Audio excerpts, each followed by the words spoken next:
Eu não sou mais eu, Cristo vive em mim. Eu não sou mais eu, tudo em mim mudou. Quando encontrei a Jesus, eu creio, o milagre aconteceu.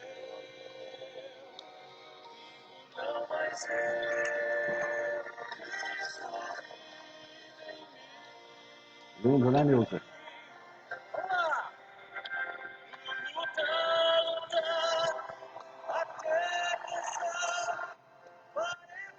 Que lindo, né?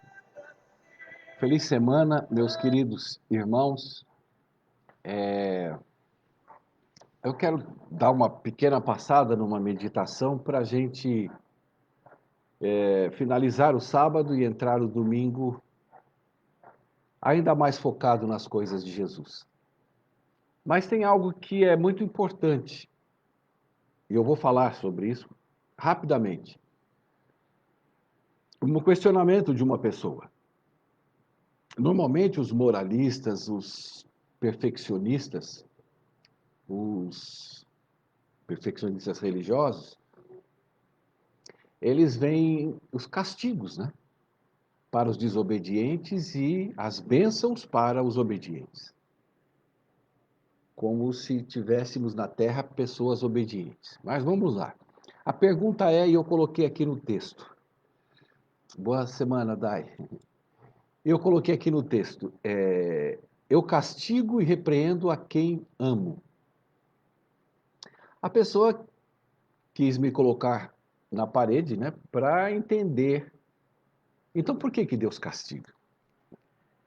Aí eu tenho que meditar e tenho que passar, porque eu sei que tem muita gente que ainda pensa e usa um pequeno texto e ele arrebenta toda uma Bíblia, todo o Novo Testamento por causa dessa frase.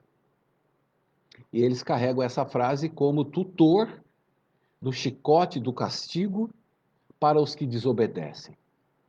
O que Jesus quis dizer que eu castigo e repreendo a quem eu amo? A que nível essa pergunta chega aos meus ouvidos? Isso não é pergunta de alguém que tem filhos. Primeiro ponto. Não é necessariamente quem não tem filhos que pensa assim. Às vezes pessoas têm sobrinhos, crianças de vizinhos, primas, que têm amor no olhar quanto a criança ou a pessoa. Então eu perguntei e falei, você tem filhos? Porque eu sou pai. O que eu, como pai, farei e faria com o meu filho? Eu não estou falando de psicopatas. Estou falando de pais verdadeiros. O pai, a pergunta de pai solteiro, né? Porque não tem filho, não vai saber entender muito essa interferência. O pai, ele interfere, ele intervém na vida do filho, sempre para salvar, sempre. Para amenizar, para alimentar, para cuidar. Essa é a atuação de um pai da terra, que sois maus, e sabeis dar boas dádivas aos seus filhos, quanto mais o Pai do céu. Ele poderia ter perguntado essa frase, mas não. A mente religiosa é tão fraca, é tão destituída de Deus, da graça de Deus, do Espírito Santo, que eles buscam o tempo todo penalizar pessoas, julgar pessoas, julgar, fazer você julgar a si mesmo a cada dia, num sofrimento sem par, sem entender quem é o seu pai. Então o pai, ele provoca também riscos aos filhos, ou não? Provoca, mas tudo dentro de um limite. Por quê? Para que ele cresça, para que ele desenvolva a genes dele para sobreviver, conhecer, saber enfrentar, ter enfrentamentos na vida. Por isso que Deus permite muitas coisas em nossas vidas. Mas se nós formos somar o que já foi protegido, alimentado e cuidado perto das problemáticas, é ínfimo. Mas o religioso vive religiando. Isso é supremacia religiosa. É igual Hitler, é igual aqueles que fazem esse símbolo nazista, é igual aqueles que tomam copos de leite, porque os nazistas estavam fazendo isso pela cor, pela brancura, pela supremacia branca. E esse povo que hoje existe, e muitos, e dentro da igreja, está lotado de supremacia branca. Com o viés religioso de colocar você, ou colocar em você, um pai inexistente. O grupo religioso sempre vai emburrecer. Sempre. Não acredite em grupos, em grandes grupos religiosos. É aqueles que é como uma morsa. Você entra feliz na igreja, salvo, eles vão torcendo o teu coração, torcendo a tua mente, torcendo o teu corpo físico, torcendo os teus prazeres, o teu paladar, enquanto eles não te massacrarem, não fizerem você olhar com a burrice com que eles olham a Deus, eles não sossegam. E eu me entristeço. Por quê? Não só por ser conhecedor da alma humana, mas por conhecer a Jesus, conhecer ao Pai a quem eu tenho e sirvo. E eu vejo pessoas a cada dia se entregando a esse tipo de religiosidade, de moralismo, de imbecilidade, e olham para essa pergunta: eu castigo a quem eu amo, ou seja, eu vou chicotear, eu vou machucar quem eu amo. Eu vou colocar uma vara para que você saiba seguir o caminho. Eu já ouvi isso desde o meu início na igreja. Deus coloca vara na gente para destruir os nossos sentimentos e as nossas emoções. Quando você se torna um zumbi dentro da religião, aí você faz parte da raça. Porque o que é raça? É aqueles que são iguais.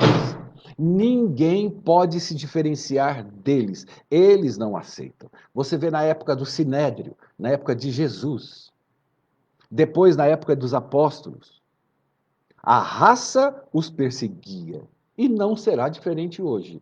E o meu propósito não é tirar você da igreja, mas tirar você da raça, para que você seja realmente um servo de Deus, conhecendo o amor de Deus, pregando o amor de Deus, enfrentando.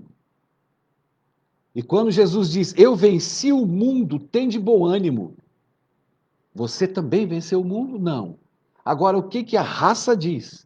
Vencer o mundo.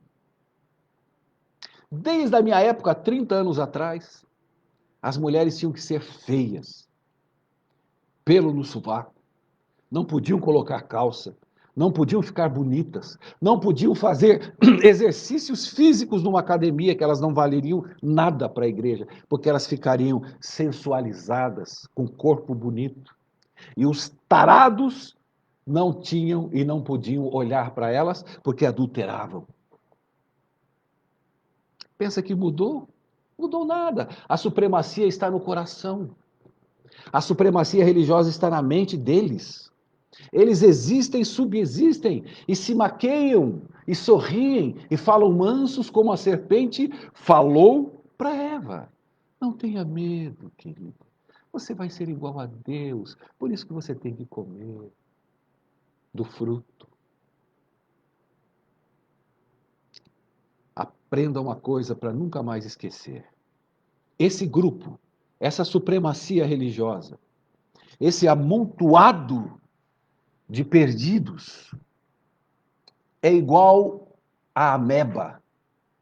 Aquela ameba que quer compreender o Oceano Atlântico. Ainda a ameba teria uma chance de compreender o Oceano Atlântico. Mas eles compreenderem o Deus do céu? Por favor, não se alinhem, não se aliem e não se alinhem a essas pessoas, a esses pensamentos. Você vai detectar em minutos, porque pelos frutos os conhecereis. Não os temam. Eles podem matar a sua vida, mas a sua alma está na mão de Jesus. Não os temam. Eles podem desfazer e falar mal de você, mas o céu estará te aplaudindo, sorrindo, te fortalecendo e te dando o poder do Espírito Santo. Não os tema. Tema aquele que pode tirar a alma e a vida. O temor no sentido de confiar. Suplique a ele o entendimento, não as amebas que não sabem aonde estão e o que estão fazendo dentro do templo de Jesus. Tá bom? Eu castigo e repreendo a quem eu amo. Eu provoco riscos trabalhados. Quando o risco é fatal, a gente que é pai impede, cerca. Quando Deus nos provoca, quando o pai quer que a gente passe por significativos na vida para que a gente venha entender mais a proteção do pai, o amor do pai, as evidências do pai, ela estará sempre na intervenção dele em nossas vidas. Eu castigo a quem eu amo. Só um pai pode responder em partes. Que castigo é esse?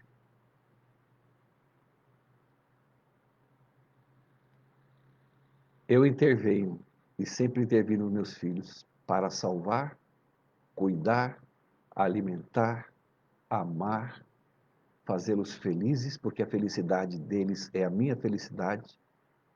Transferir a dor e a doença deles para mim é o maior presente que eu posso receber. A maior dor que nós na terra sentimos, Jesus transferiu para ele na cruz do Calvário. Eu castigo e repreendo a quem eu amo. Foi assim. No Getsemane, ele sangrou pela primeira vez. Ele balançou. Ele se curvou pelo peso do teu pecado. Eu castigo e repreendo a quem eu amo. Esse é o Deus que querem que você entenda. Que o Espírito Santo guarde você e que nós possamos ter uma linda semana ao lado desse Pai, que vai saber dar boas dádivas aos seus filhos. Em nome de Jesus. Até mais. Meu nome é Sherry Filho. Um forte abraço. Tchau.